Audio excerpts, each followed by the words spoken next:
Hello, it's me, the guy who writes, voices, and edits this podcast. We'll be discussing Langston Hughes today, a poet most known for being a leading voice of the Harlem Renaissance. Now, I don't usually start episodes addressing you directly, nor do I tell you who we're discussing right off the jump. However, I felt this episode needed a few caveats.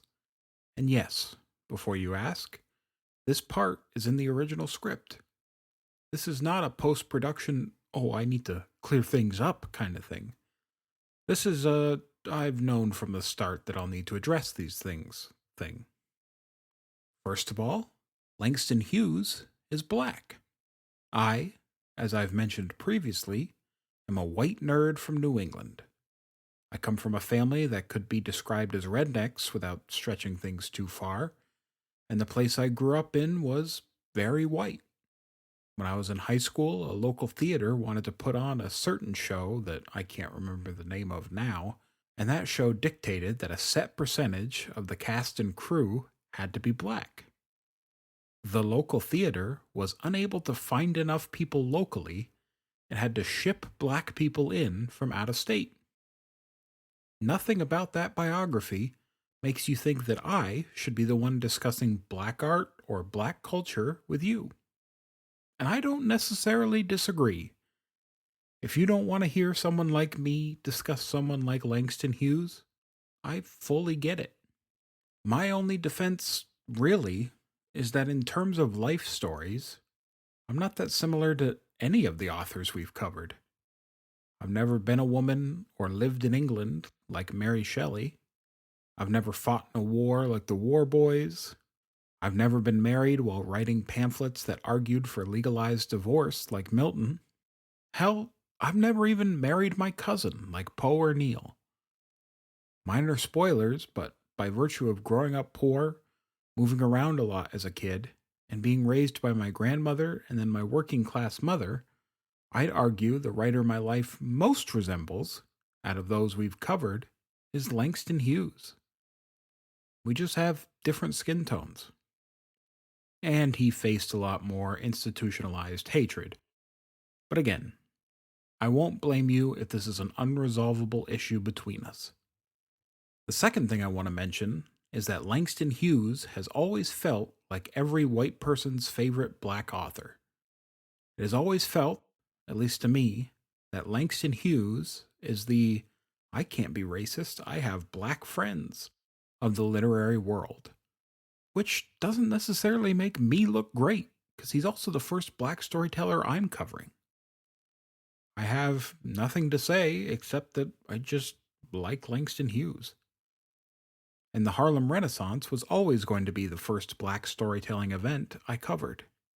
It originally was going to be the episode directly after the War Boys, as kind of a now that war's over, we go home to New York to find an explosion of art and culture kind of thing.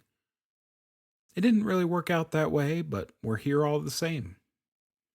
The only thing I'll add is that I don't think liking Langston Hughes makes it so I'm not a racist. Using that as a criteria is just silly. The third caveat is language. I will include contemporary quotes in this episode, like I have in pretty much every episode. The problem with doing that this time, however, a lot of contemporary text at the time uses the N-word. I have elected not to use any quotes that do, for what should be obvious reasons. However, the word Negro is unavoidable. It's certainly not a word I would use in day-to-day conversation, but it is unavoidable for discussing something like the Harlem Renaissance. Especially considering, at the time, the Harlem Renaissance was called the New Negro Movement, or the Negro Renaissance, based on the collection The New Negro by Alain Locke. And finding relevant quotes from the era that don't use the word is nigh on impossible. So with all that covered, and me having made a fairly strong case for you to not listen to this episode, let's get into it.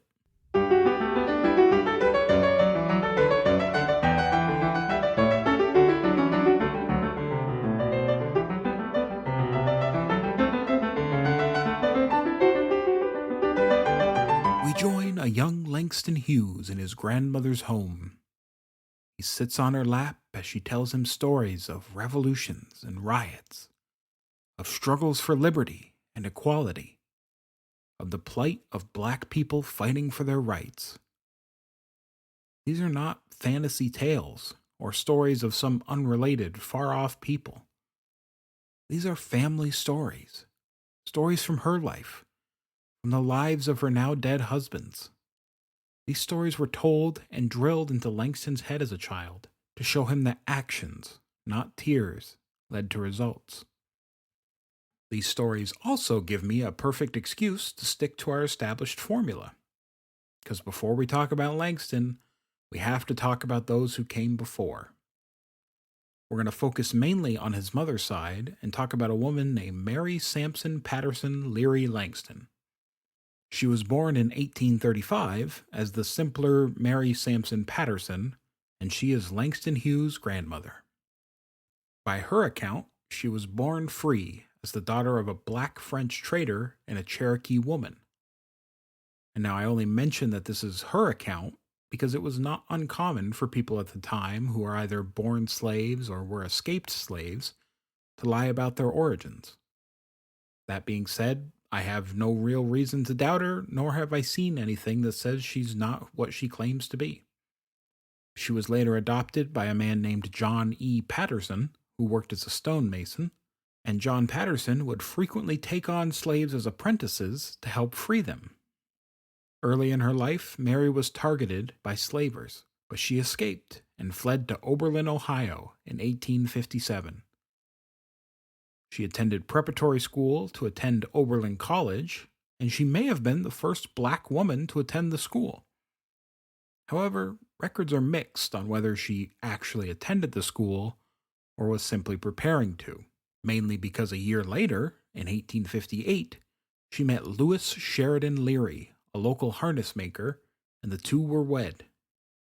If she did indeed attend the school, she dropped out shortly after she was married, or she graduated, or she had known Lewis Leary since she was a child. Records are really not that clear on Mary's life, and they're not going to get much clearer until Langston Hughes is born, and to put this bluntly, people start caring. Both Mary and Lewis were avid abolitionists, and she and Lewis operated a stop on the Underground Railroad for a time and helped slaves escape. In 1858, Lewis would participate in the Oberlin-Wellington Rescue, which I had never heard of until researching this. So let me share with you what I learned, which is really the entire point of the whole podcast. The Oberlin-Wellington Rescue started when escaped slave John Price escaped and made it north to Oberlin, Ohio. However, he was arrested under the Fugitive Slave Act, which was one of the compromises that the U.S. made while trying to avoid the unavoidable Civil War. The Fugitive Slave Act allowed fugitive slaves who made it to northern states to be arrested and shipped back south to be re-enslaved. That meant that escaped slaves were no longer safe in the northern states. They had to get to Canada to get free. John Price, the fugitive slave in question, was staying in Oberlin because the town was very fiercely abolitionist, and he thought he would be safe for a while. The marshal, who was trying to capture Price, knew this too. So when he caught Price, he tried to quickly sneak him to Wellington in the middle of the night. However, Oberlin abolitionists heard about this and followed John Price, the marshal, and the marshal's men to Wellington. When peaceful negotiations failed, the abolitionists broke into the hotel the marshal was hiding Price in, and Price was rescued. Price would eventually make it to Canada and fade into the shadows of history. As a result of this rescue, however, 37 of the rescuers, the marshal, and the marshal's officers were all arrested. Eventually, charges were dropped against everyone except Simeon M. Bushnell, a white man, and a black graduate of Oberlin, Charles Langston, a man who's going to come up later. At the end of the trial, just before the sentencing, Charles Langston gave a tremendous speech. I encourage you to seek out the transcript. It's about 3,000 words, and I joked about including the whole thing in this episode on social media, but I won't. We'll just cover two good chunks of it. Quote, but I have another reason to offer why I should not be sentenced, and one that I think pertinent to the case. I have not had a trial before a jury of my peers. The common law of England, and you will excuse me for referring to that since I am but a private citizen and not a lawyer, was that every man should be tried before a jury of men occupying the same position in the social scale with himself. That lords should be tried before a jury of lords. That peers of the realm should be tried before peers of the realm. Vassals before vassals, and aliens before aliens. And they must not come from the district where the crime was committed, lest the prejudices of either personal friends or foes should affect the accused. The Constitution of the United States guarantees, not merely to its citizens, but to all persons, a trial before an impartial jury. I have had no such trial. The colored man is oppressed by certain universal and deeply fixed prejudices.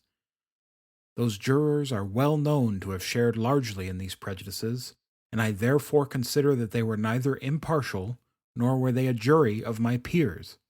And the prejudices which white people have against colored men grow out of this fact, that we have, as a people, consented for 200 years to be slaves of the whites. We have been scourged, crushed, and cruelly oppressed, and have submitted to all tamely, meekly, peaceably. I mean as a people, and with rare individual exceptions. And today you see us thus, meekly submitting to the penalties of an infamous law. Now the Americans have this feeling, and it is an honorable one, that they will respect those who will rebel at oppression, but despise those who tamely submit to outrage and wrong. And while our people, as a people, submit, they will, as a people, be despised. Why, they will hardly meet on terms of equality with us in a whiskey shop, in a car, at a table, or even at the altar of God. So thorough and hearty a contempt have they for those who will meekly lie still under the heel of the oppressor. The jury came into the box with that feeling. They knew they had that feeling, and so the court knows now, and knew then. The gentlemen who prosecuted me have that feeling, and even the counsel who defended me have that feeling. I was tried by a jury who were prejudiced, before a court that was prejudiced, prosecuted by an officer who was prejudiced, and defended, though ably, by a counsel that were prejudiced. And therefore it is, your honor, that I urge by all that is good and great in manhood that I should not be subjected to the pains and penalties of this oppressive law when I have not been tried either by a jury of my peers or by a jury that were impartial." Unquote. Charles Langston also argues that the Fugitive Slave Act was being used to capture not just fugitive slaves, but free black men. So when he heard of someone being captured, he felt he should act, because the man might have been free, and he couldn't trust the law. He argues, quote, "Some person may say that there is no danger of free persons being seized and carried off as slaves. No one need labor under such a delusion. Sir, 4 of the 8 persons who were first carried back under the Act of 1850 were afterwards proved to be free men. The pretended owner declared that they were not his, after his agent had satisfied the commissioner that they were, by his oath. They were free person, but wholly at the mercy of the oath of one man. And but last Sabbath afternoon a letter came to me from a gentleman in St. Louis, informing me that a young lady who was formerly under my instruction at Columbus, a free person, is now lying in the jail at that place, claimed as the slave of some wretch who never saw her before, and waiting for testimony from relatives at Columbus to establish her freedom. I could stand here by the hour and relate such instances. In the very nature of the case, they must be constantly occurring." Unquote. Despite Charles Langston saying that his speech would be ignored and the judge would not care about it, he was wrong. The judge was so moved by Charles Langston's speech that he gave a very light sentence. Langston expected to be sentenced for 6 months and fined $1,000. Instead, he was given 20 days in jail and a $100 fine.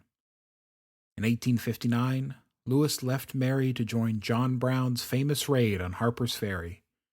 Mary was either pregnant or had a 6-month-old daughter named Lois, Louise, or Louisa. I did warn you the records were not super clear. John Brown's raid on Harper's Ferry was designed to be a slave revolt that led into full-blown revolution. John Brown was a white man and a radical abolitionist. He believed that slaves deserved to be free, and the only way they were going to get it was to fight for it. So he and a number of men went to Harper's Ferry and tried to start a slave revolt. Long story short, it didn't work, and a number of men died, including Lewis. John Brown himself was arrested, tried, and executed. His trial was heavily publicized and was yet another spark on the long fuse that led to the American Civil War. Some notable storytellers spoke out about this. Victor Hugo, author of The Hunchback of Notre Dame and Les Miserables, wrote to the court and asked them to pardon Brown. Walt Whitman was in attendance for John Brown's execution and included the experience in his poem Year of Meteors, though he doesn't name Brown directly. Left widowed and with a new daughter, Mary goes to work. She tries to get a job teaching freed slaves, but is largely unsuccessful. She is financially supported briefly by abolitionists Wendell Phillips and James Redpath. And by 1860, she was working as a milliner, which is a seller of ladies' hats, at least according to the census. And the next 9 years are largely unknown, but in 1869 she marries again. This time she marries Charles Henry Langston, the same Charles Langston who was tried in the Oberlin-Wellington rescue. And thus Mary elongates her name to its final form of Mary Sampson Patterson Leary Langston. Now we're going to pivot here for just a second to talk about Charles Langston and his family, but we'll join back with Mary when Charles' life catches back up. Charles was born in 1817 to Lucy Jane Langston, a previously enslaved woman, and Ralph Quarles, who was a planter who came over from England. They were married in common law, which means they considered themselves married, but couldn't legally be married because interracial marriages were illegal, which also explains why he is Charles Langston and not Charles Quarles, although that's a much better name. After Ralph and Lucy die in 1833, Charles and his 2 brothers are taken in by family friend William Gooch, and they move to Ohio, a free state. Because of their inheritance from their father, Charles and his brothers got good educations and didn't need to focus solely on money-making, allowing them to focus on things like political reform. Charles graduated from Oberlin College and immediately becomes involved in the local abolitionist movement. He would introduce his younger brother, John Mercer Langston, to his new abolitionist friends.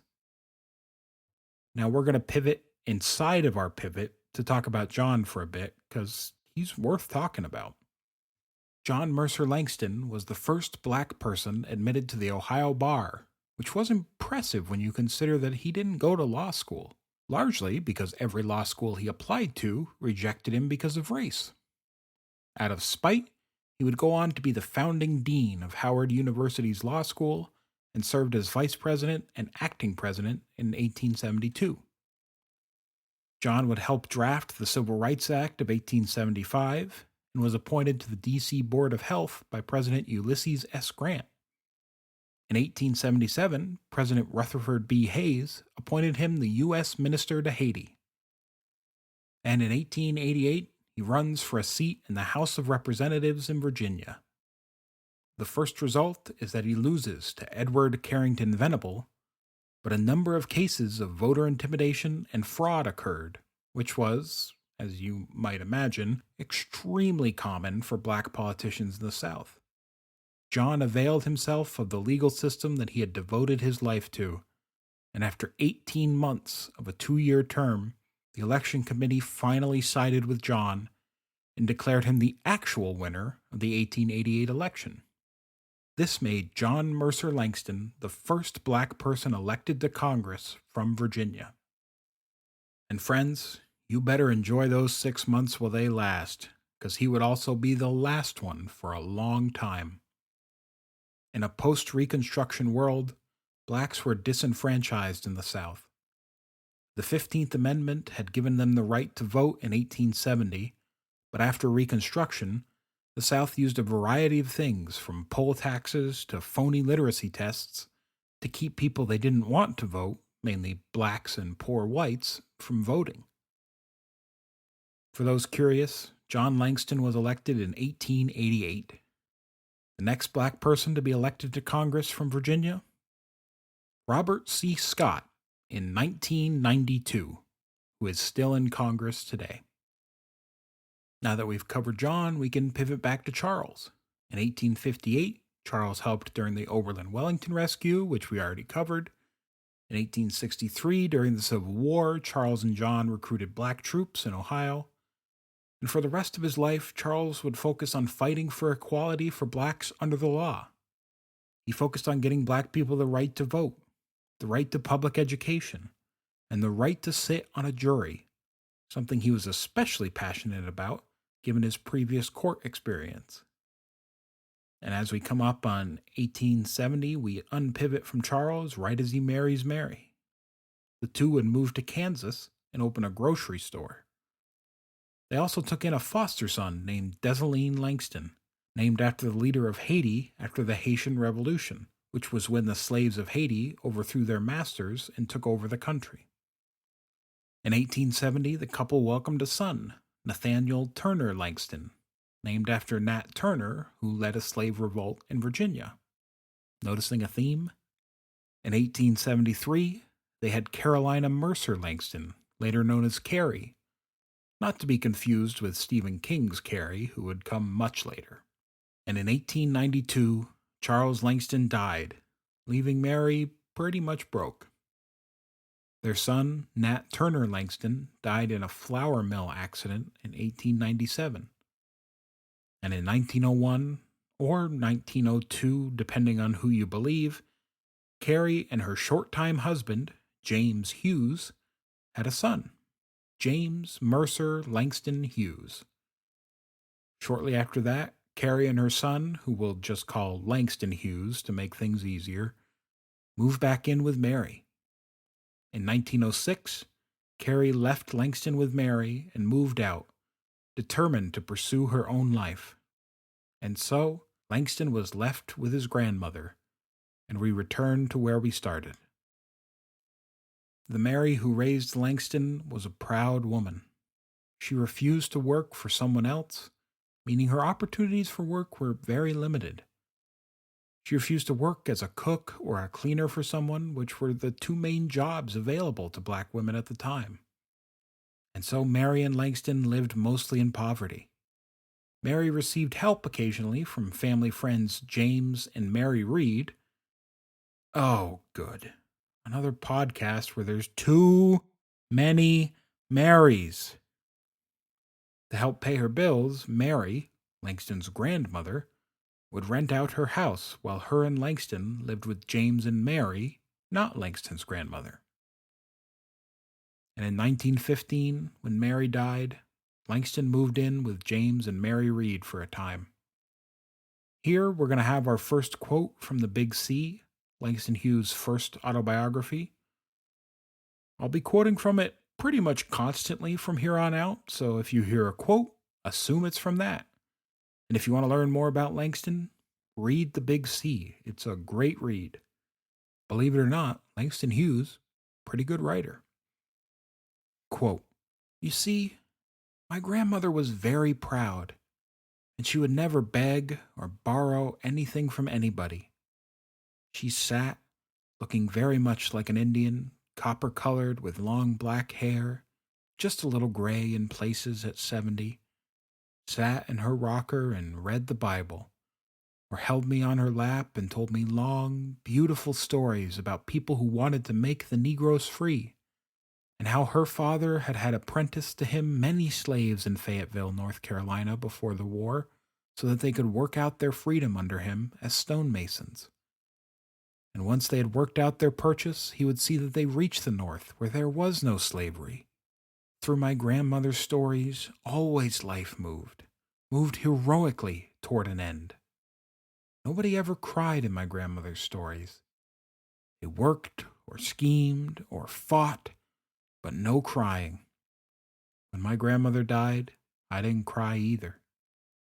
Something about my grandmother's stories, without her ever having said so, taught me the uselessness of crying about anything. Unquote. Maybe Langston and I weren't so similar because I bawled like a baby when my grandmother died. Anyway, James and Mary Reed took in Langston when he was 12 years old.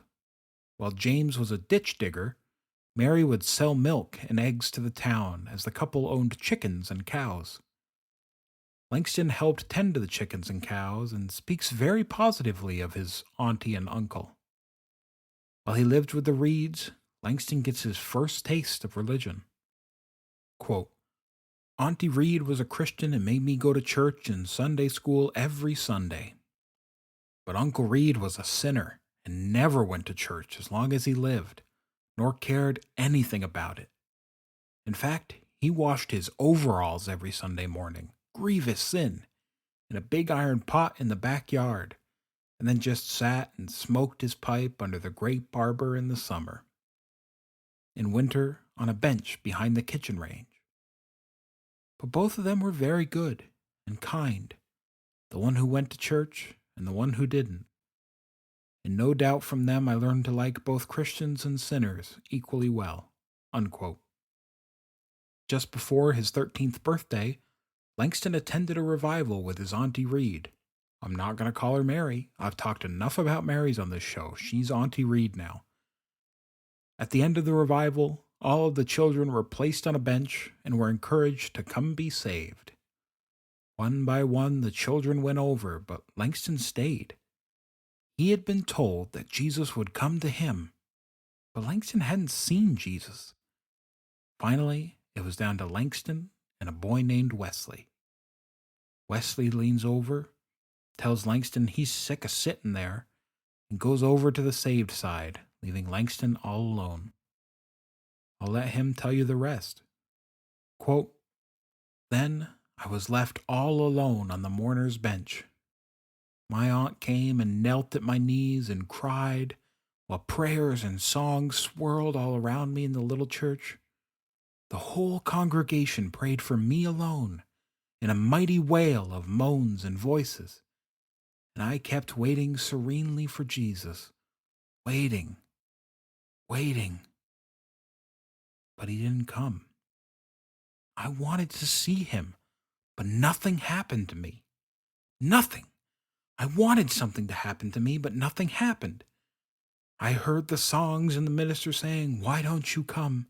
My dear child, why don't you come to Jesus? Jesus is waiting for you.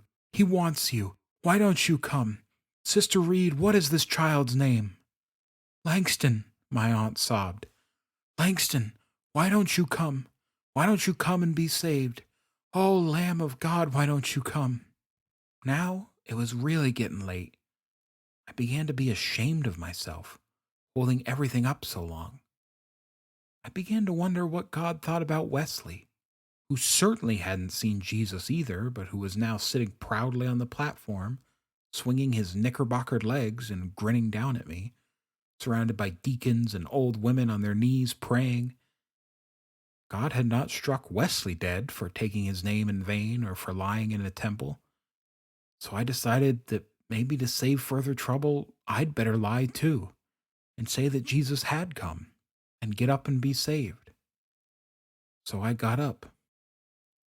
Suddenly, the whole room broke into a sea of shouting as they saw me rise. Waves of rejoicing swept the place. Women leaped in the air. My aunt threw her arms around me. The minister took me by the hand and led me to the platform. When things quieted down in a hushed silence, punctuated by a few ecstatic amens, all the new young lambs were blessed in the name of God. Then joyous singing filled the room. That night, for the last time in my life but one, for I was a big boy, 12 years old, I cried. I cried in bed alone and couldn't stop. I buried my head under the quilts, but my aunt heard me. She woke up and told my uncle I was crying because the Holy Ghost had come into my life and because I had seen Jesus. But I was really crying because I couldn't bear to tell her that I had lied, that I had deceived everybody in the church, that I hadn't seen Jesus, and that now I didn't believe there was a Jesus anymore, since he didn't come to help me. Unquote. As a kid, Langston went to work. First, he had a little paper route, and then he worked at an old hotel as a cleaner, and all the money he made went directly to the local cinema, where he would watch Charlie Chaplin or Mary Pickford movies. Until one day the theater put up a sign saying no colored people. After that, Langston would use his money to go to the opera instead. And some days, Langston would also walk to the local railroad station and stare at the tracks, imagining the mythical city of Chicago that laid at the end of them. Chicago was the biggest city in the world to Langston, as he would often hear people in Kansas talk about it. So when he was nearly 14, and his mother wrote to him asking him to move to Lincoln, Illinois with her, he quickly accepted. He was going to be near Chicago. His mother, Carrie, had remarried. She was now with Homer Clark, a former cook who had grown tired of the heat of the kitchen. So he worked whatever job he could find, whether it was the steel mill or the coal mine. He was constantly looking for new jobs. And you know what? Langston enjoyed living with his mother, at least at first, in large part because he now had a mother, a stepfather, and a younger brother. Langston had been very lonely in Kansas, so having a family felt good. While in Lincoln, he enrolls in a grammar school.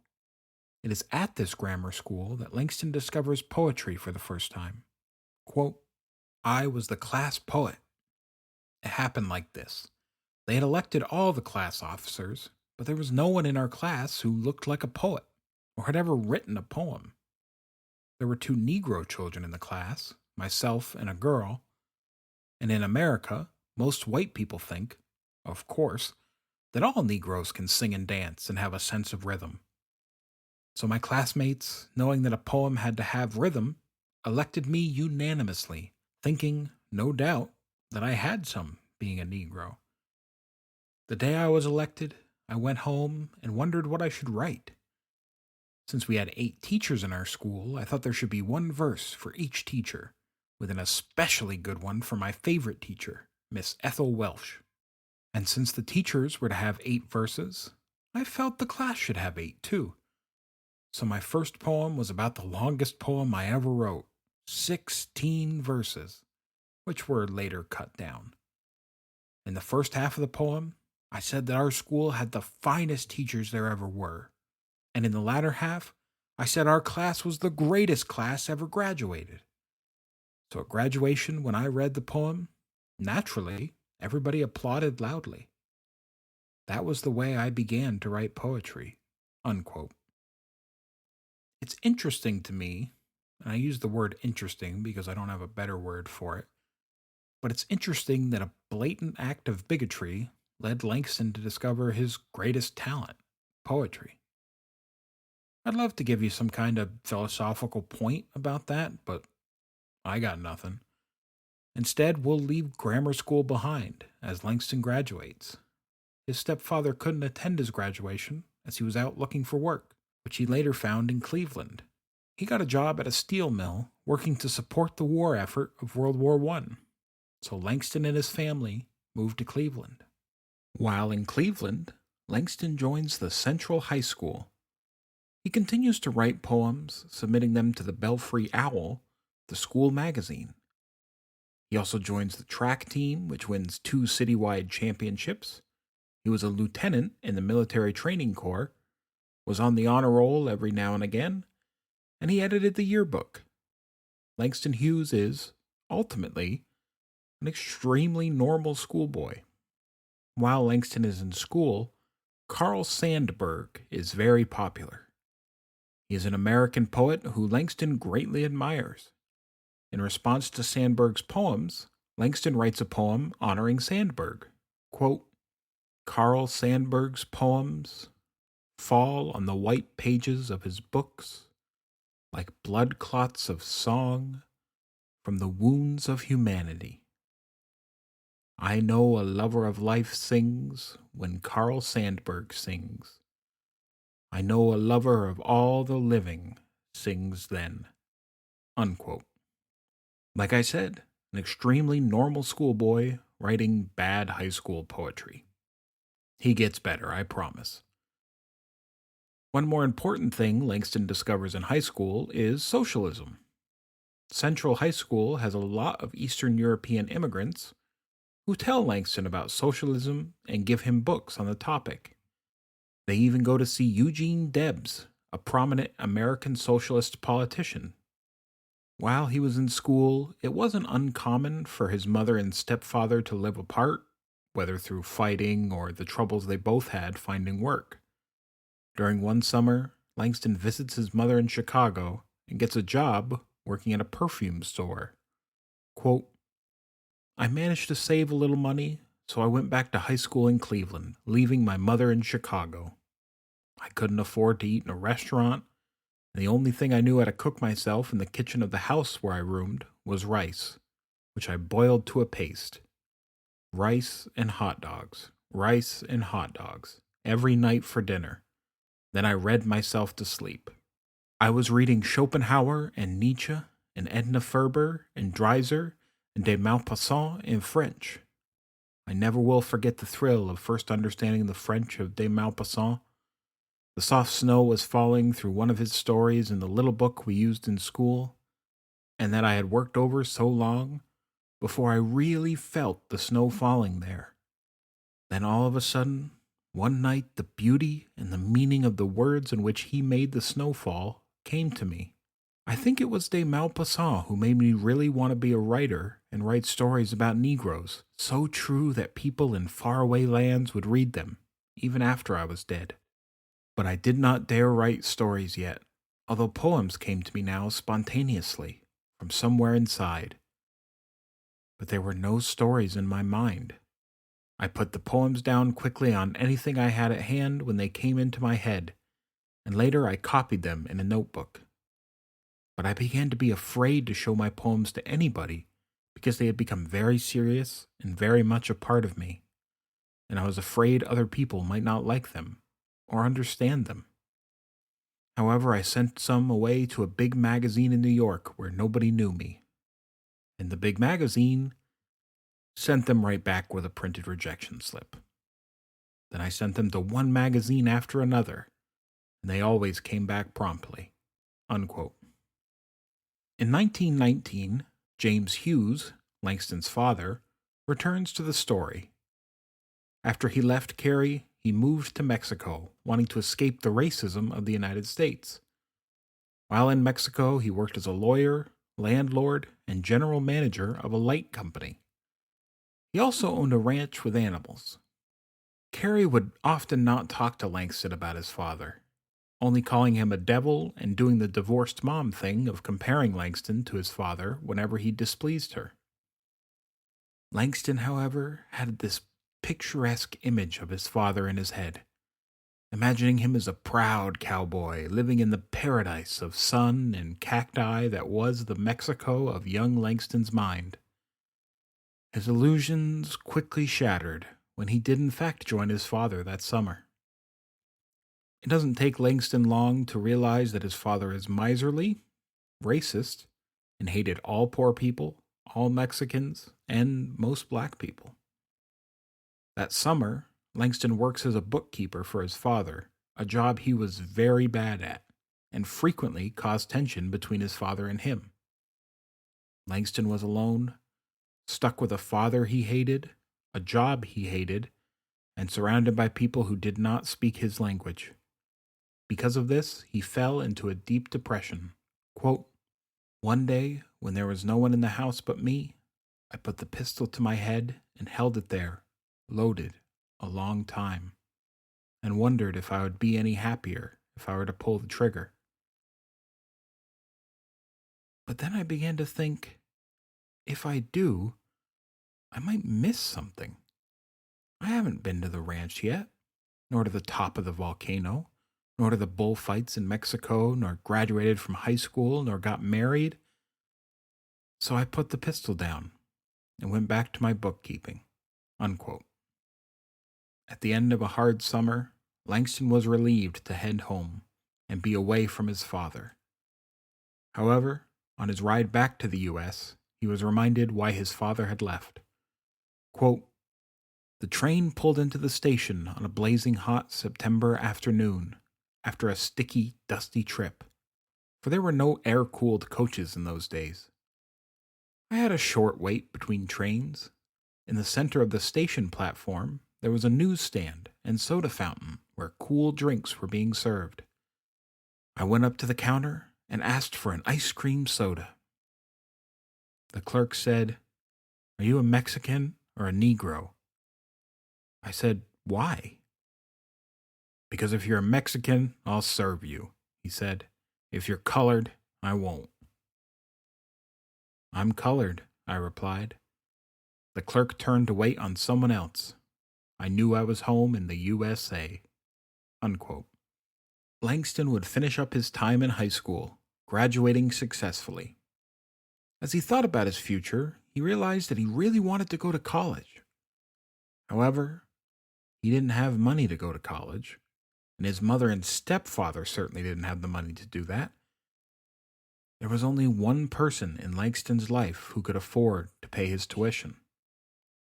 So after graduation, Langston returns to Mexico to see his father. On his way, he writes the first draft of one of his most famous poems. Quote, "It came about in this way.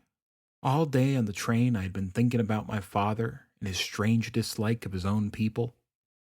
I didn't understand it, because I was a Negro, and I liked Negroes very much. One of the happiest jobs I had ever had was during my freshman year in high school, when I worked behind the soda fountain for a Mrs. Kitzmiller, who ran a refreshment parlor on Central Avenue in the heart of the colored neighborhood. People just up from the South used to come in for ice cream and sodas and watermelon, and I never tired of hearing them talk, listening to the thunderclaps of their laughter, to their troubles, to their discussions of the war and the men who had gone to Europe from the Jim Crow South, their complaints over the high rent and the long overtime hours that brought what seemed like big checks until the weekly bills were paid. They seemed to me like the gayest and the bravest people possible, these Negroes from the southern ghettos, facing tremendous odds, working and laughing and trying to get somewhere in the world. I had been in to dinner early that afternoon on the train. Now it was just sunset, and we crossed the Mississippi, slowly, over a long bridge. I looked out the window of the Pullman at the great muddy river flowing down towards the heart of the South, and I began to think what that river, the old Mississippi, had meant to Negroes in the past. How to be sold down the river was the worst fate that could overtake a slave in times of bondage. Then I remembered reading how Abraham Lincoln had made a trip down the Mississippi on a raft to New Orleans, and how he had seen slavery at its worst, and had decided within himself that it should be removed from American life. Then I began to think about other rivers in our past, the Congo, and the Niger, and the Nile in Africa. And the thought came to me, I've known rivers. And I put it down on the back of an envelope I had in my pocket. And within the space of 10 or 15 minutes, as the train gathered speed in the dusk, I had written this poem, which I call The Negro Speaks of Rivers. I've known rivers. I've known rivers ancient as the world and older than the flow of human blood in human veins. My soul has grown deep like the rivers. I bathed in the Euphrates when dawns were young. I built my hut near the Congo and it lulled me to sleep. I looked upon the Nile and raised the pyramids above it.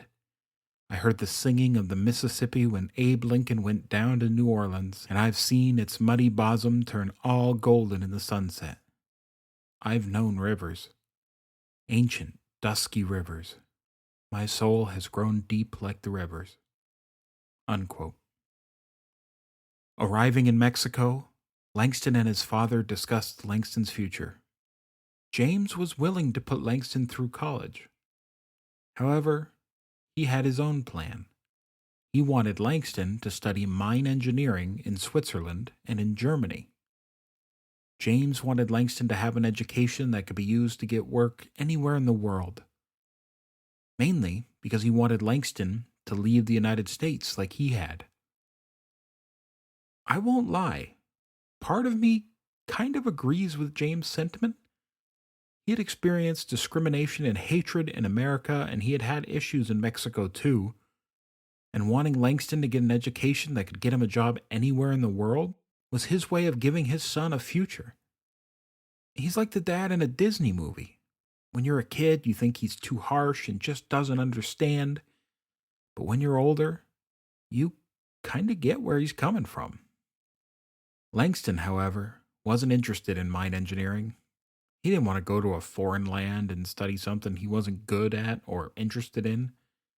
Instead, he wanted to go to Columbia and study writing. Really, he wanted to go to Harlem, but Columbia was a good cover. The two were at an impasse, and with his father's rejection, Langston now realized he was stuck in Mexico with no money and seemingly no chance of his father agreeing to his plan. So Langston gets a job, first as an English tutor and later as an English teacher, and he starts saving up his money to leave Mexico. But he also starts doing the things in Mexico that he wants to do. Things like attending the bullfights, which hold a strange fascination for Langston throughout his life.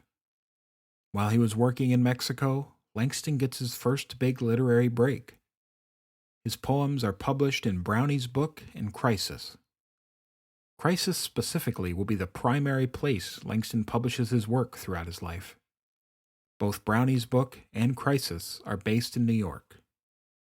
And when Langston shows his father that his work has been published, James finally relents and agrees to send Langston to Columbia. So in 1921, Langston heads off to college. However, his very first experience at Columbia would foreshadow the rest of his time at Columbia. When he arrives at the campus, he deals with an employee during orientation who refused to believe that a black man had rented a dorm. During his year at Columbia, Langston's only friend was a Chinese student named Chun. The two bonded over the hatred the white students had for both of them. Quote, "What an unpleasant winter. I didn't like Columbia, nor the students, nor anything I was studying. So I didn't study. I went to shows, read books, attended lectures at the Rand School under Ludwig Lewison and Haywood Brown. Missed an important exam in the spring to go to Bert Williams' funeral. Sat up in the gallery night after night at Shuffle Along. Adored Florence Mills and went to Chinatown with Chun. I even acquired a small Mandarin vocabulary." Unquote. And so, after a miserable year at Columbia, Langston dropped out and moved to Harlem. He was finally where he wanted to be. However, he meets his first big roadblock. Most places in Harlem didn't hire black people. So Langston looks around for a job until he's able to find work on a farm owned by Greek brothers. The work was very hard, but Langston found the work rewarding in its way. Seeing the food he had grown head off to the city to feed people gave him a certain level of satisfaction. After farming season was over, he got a job delivering flowers, which didn't really last long, largely because he gets into a fight with his boss and quits, deciding that he now wants to be a sailor. His reasoning was pretty simple. If he was going to get paid like crap, he might as well see new and exciting places. After a few weeks of asking at every ship he could find, Langston finally gets a job. However, he quickly learns something that breaks his heart. He's not going anywhere. The ship he had finally been hired onto was permanently docked. It was only there to maintain the other ships in the port. As a slight silver lining, Langston's job is not overly time consuming, and he's back to being miserable, so he writes a lot during this time, usually sending his work to crisis. While he's on his stationary ship, Langston has his first interaction with a man who will play a huge role in his life. Quote, "Meanwhile, there came to me at the fleet a letter from a gentleman in Washington named Elaine Locke. Written in a very small hand, it commented upon what he felt to be the merits of my poems he had seen in the crisis, and he asked if he might come to Jones Point to see me, evidently thinking I lived in the village. I couldn't picture a distinguished professor from Howard, a Ph.D. at that, clambering over the 100-odd freight boats that made up our fleet, slipping on the wet decks and balancing himself over precarious runways between rocking old vessels. So I wrote back, no." Unquote. Come springtime, Langston quits. He takes a letter of recommendation to a ship that actually moves and gets a job on the SS Malone, which is set to sail for Africa. Before they set sail, Langston re-examines his life. Quote, "I'd left a box of books in Harlem in the fall, and before we sailed I went after them. I brought them aboard the ship with me. But when I opened them up and looked at them that night off Sandy Hook, they seemed too much like everything I had known in the past. Like the attics and basements in Cleveland, like the lonely nights in Toluca, like the dormitory at Columbia, like the furnished room in Harlem, like too much reading all the time when I was a kid, like life isn't, as described in romantic prose. So that night I took them out on deck and threw them overboard. It was like throwing 1,000,000 bricks out of my heart, for it wasn't only the books that I wanted to throw away, but everything unpleasant and miserable out of my past, the memory of my father, the poverty and uncertainties of my mother's life, the stupidities of color prejudice, black in a white world, the fear of not finding a job, the bewilderment of no one to talk to about things that trouble you, the feeling of always being controlled by others, by parents, by employees, by some outer necessity not your own. All those things I wanted to throw away, to be free of, to escape from. I wanted to be a man on my own, control my own life, and go my own way. I was 21, so I threw the books in the sea. Whiffs of salt spray blew in my face. It was dark. Up on the poop, the wind smelled good, but I was sleepy. So I went down a pair of narrow steps into the cabin with George and Puerto Rico, and we laughed about George's landlady, who didn't know he had left Harlem for Africa that evening. Then I went to bed. Unquote. After a long journey, Langston arrives in Africa and visits 32 ports along the coast. Langston is shocked when he arrives. He is called white for the first time in his life. A crew member has to explain to him that because he is whiter than the Africans, he's considered white here. One day, while watching African boys load logs onto the ship by floating them out to boat and chaining them to the side, Langston is reminded of Mexico and watching the bullfights. Quote, "A dozen black crew boys would dive into the water, swimming under and about the log until the chains were tight around the great bobbing hulk of wood. If a boy was caught between the floating black logs or between a log and the ship, death would often result.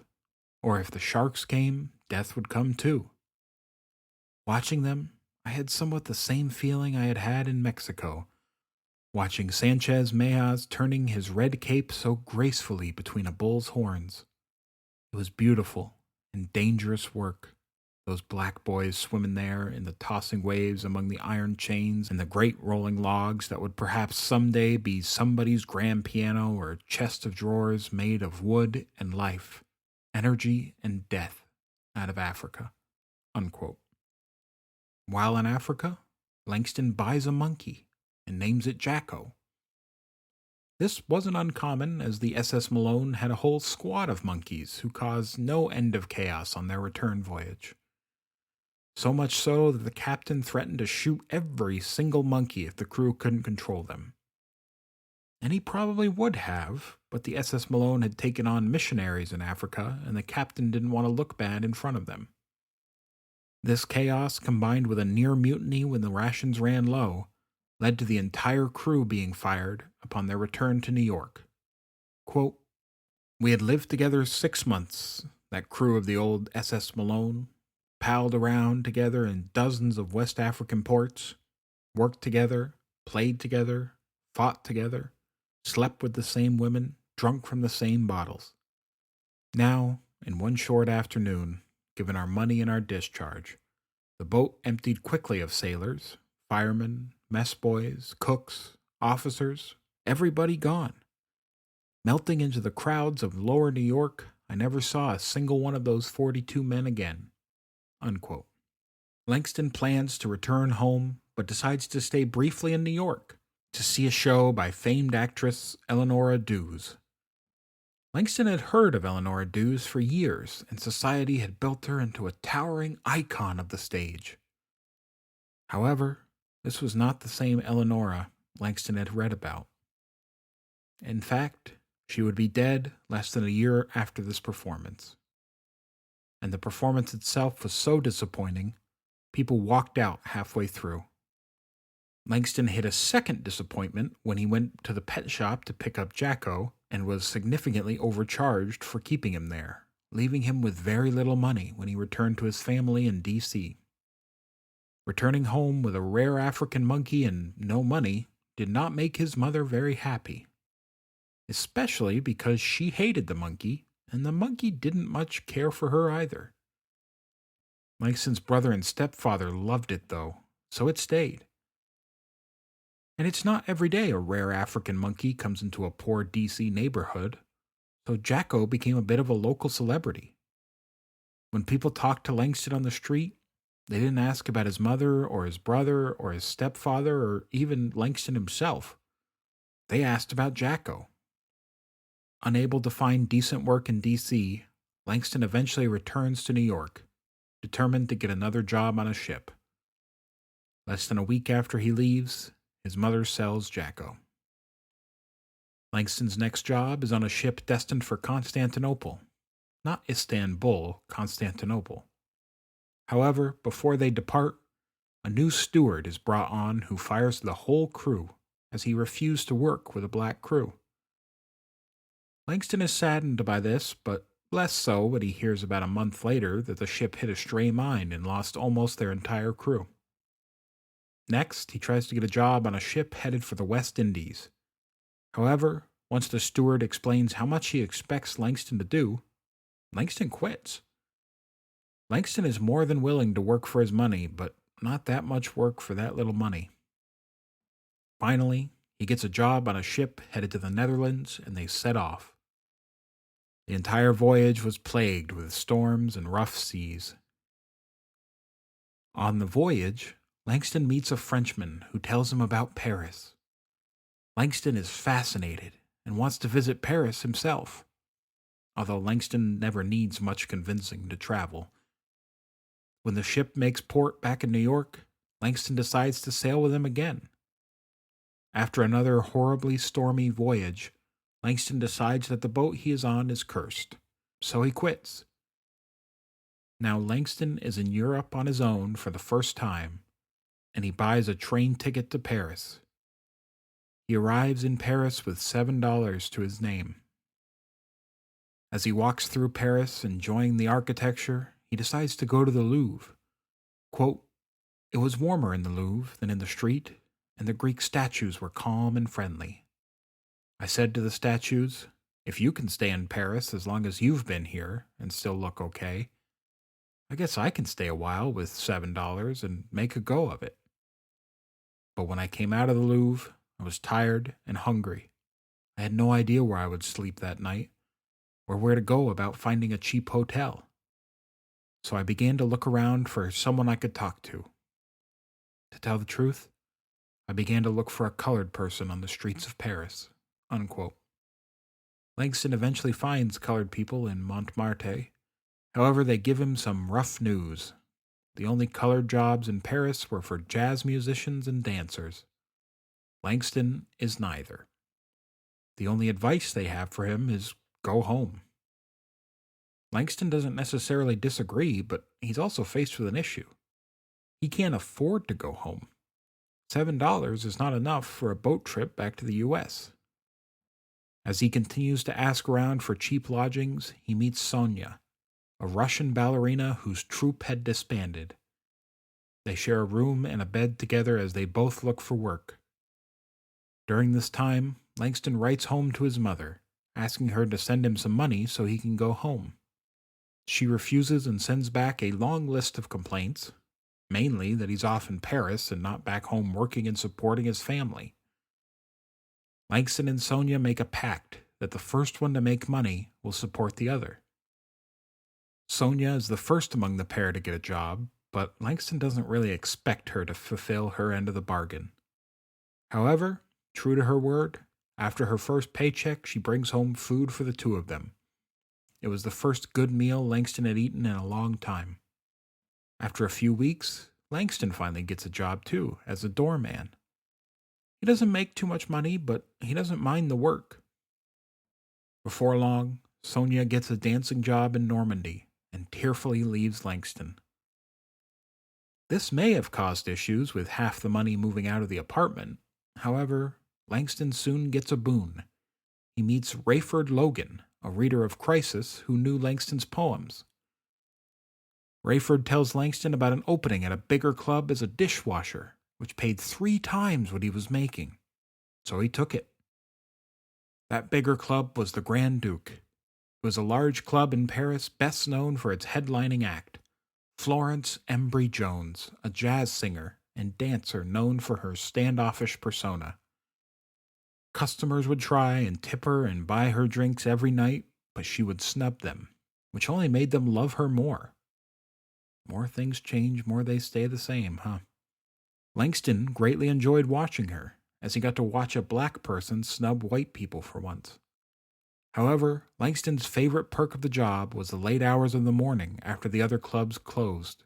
Quote, "Then, when all the other clubs were closed, the best of the musicians and entertainers from various other smart places would often drop into the Grand Duke, and there'd be a jam session until 7 or 8 in the morning. Only in 1924 they had no such name for it. They'd just get together and the music would be on.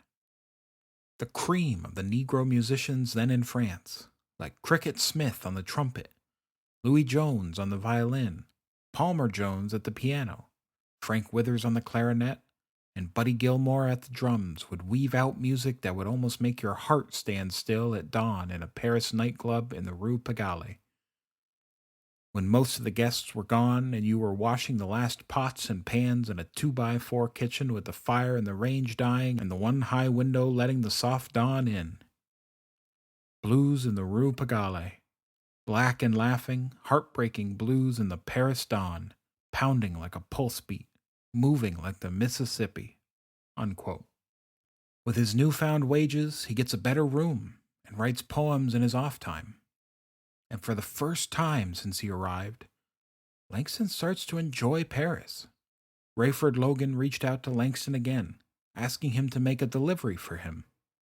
The delivery was to a young woman named Mary, an English African girl. Langston calls her Mary in the Big C. Other sources I've seen call her Annie. I'll be calling her Mary because, why not? Why not have another Mary in this story? The two quickly fell in love and would often go dancing and to the theater together. Mary would laugh at Langston's American English, and Langston would laugh at Mary's English English. Langston eventually learns that Mary was supposed to marry a man she didn't want to marry, so she was hiding in Paris from her father. While there, she had started studying weaving. After a few months of courting, Mary suggests they elope and run off to Italy and live off her father's money while Langston starts some kind of business. Langston, who realized that her father could easily cut her off if she ran off with him and that he had no real marketable skills, given that he had struggled and worked hard just to get a dishwashing job in Paris, ultimately refuses her. I'm not one to stand in the way of love, but Langston was probably smart there. especially considering Mary's father cuts her off anyway shortly thereafter. Finally, Mary's father sends a doctor friend of his to escort her home. Langston and Mary spend one final day together before she returns to England. She would go on to marry Hugh Wooding, a Trinidadian lawyer and politician. Quote, sitting in my little attic room that spring, I thought a lot about Mary after she went away. Then after a while, I didn't think about her so much. But when I did, I felt sad. So one day I wrote this poem that later Grant Still set to music, which I called The Breath of a Rose. Love is like dew on lilacs at dawn. Comes the swift sun, and the dew is gone. Love is like starlight in the sky at morn, starlight that dies when day is born. Love is like perfume in the heart of a rose. The flower withers, the perfume goes. Love is no more than the breath of a rose, no more than the breath of a rose. Unquote. For future reference, Grant Still, who set the poem to music, is William Grant Still, the leading composer during the Harlem Renaissance, and someone we'll talk more about in part 2. But that's for the future. For right now, we're going to discuss an event at the Grand Duke. But first, I have to explain something. In French clubs, there was a job that Langston calls a danseuse. The danseuse was a young woman who sat with the patrons of the club and encouraged them to drink. These women were paid on commission. The more champagne the customer bought, the more they got paid. So these women basically flirted with customers and convinced them to buy them champagne. And then later, the club would pay the women based on how much that customer bought. In Grand Duke at the time, there was a danseuse named Annette. Annette was pregnant, and while you really shouldn't drink while pregnant, Annette was poor. And if you're poor, you gotta work. One night, she and the club owner got into a huge argument. In the chaos, Annette was pushed. In retaliation, she grabbed a bucket full of ice and champagne bottles off a nearby table and threw it at the owner. The owner, furious, slapped her so hard she fell down. Florence, the headlining act of the Grand Duke and the main reason people were coming, was furious. She ran over and stood between Annette and the owner and started screaming at the owner, quote, "Don't touch that woman.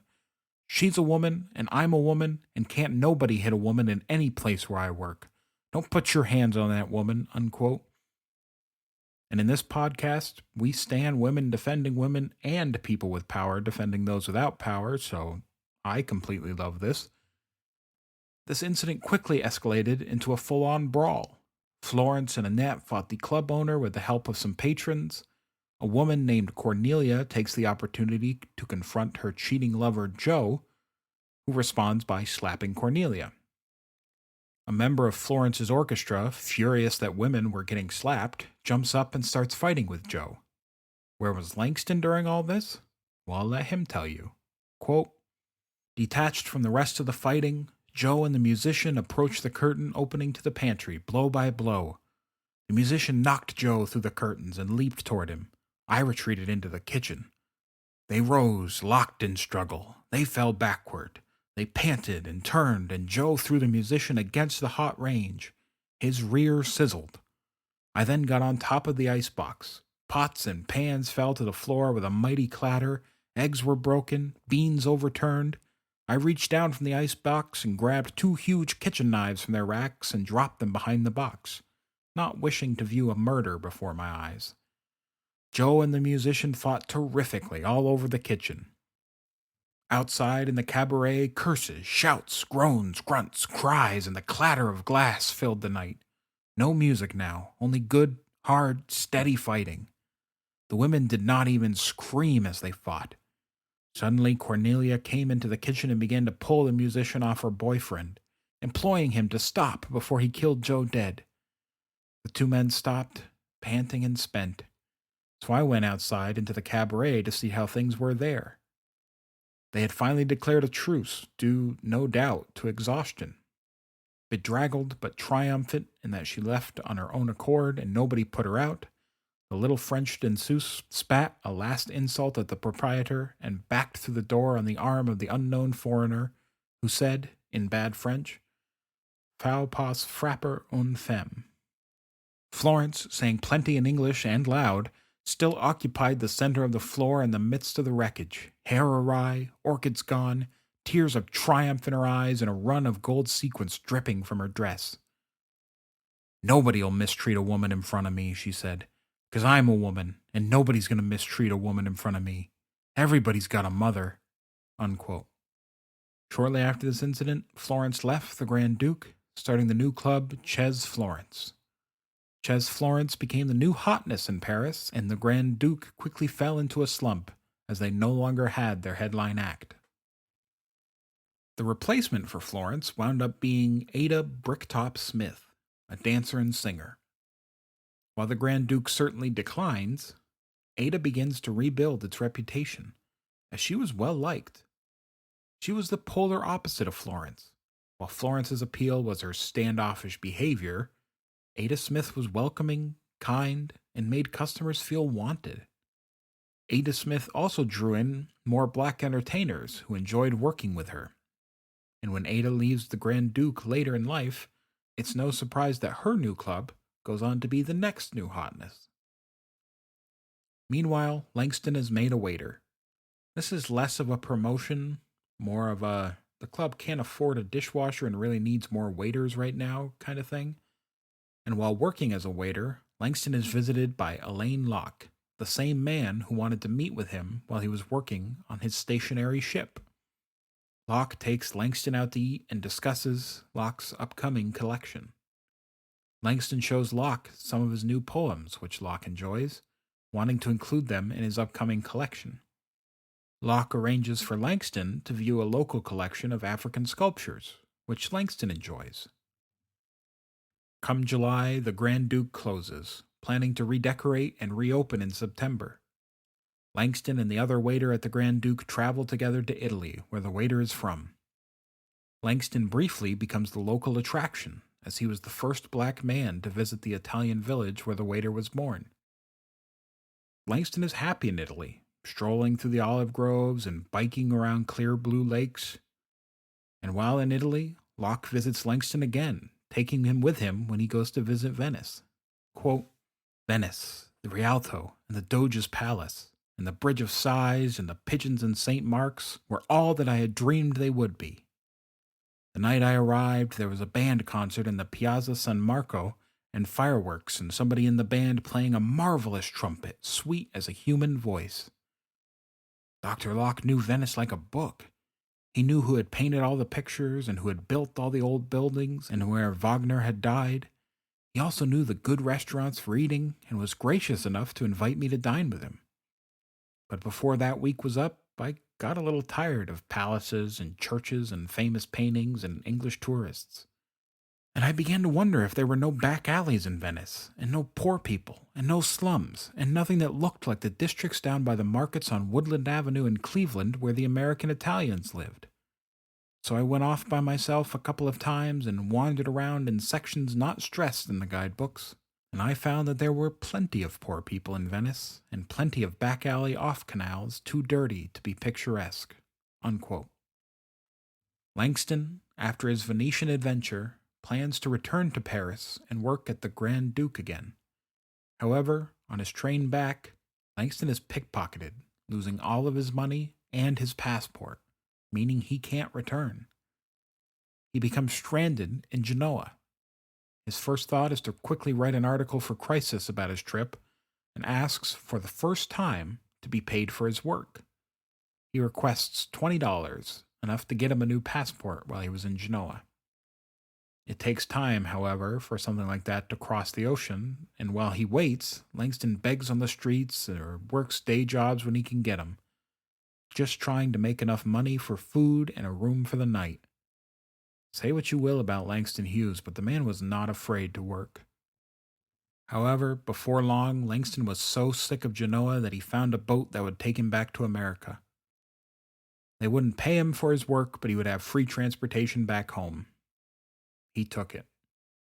Quote, on the way across the Atlantic, I washed the chief mate's shirt and he gave me a quarter, the first American money I had seen in a long time.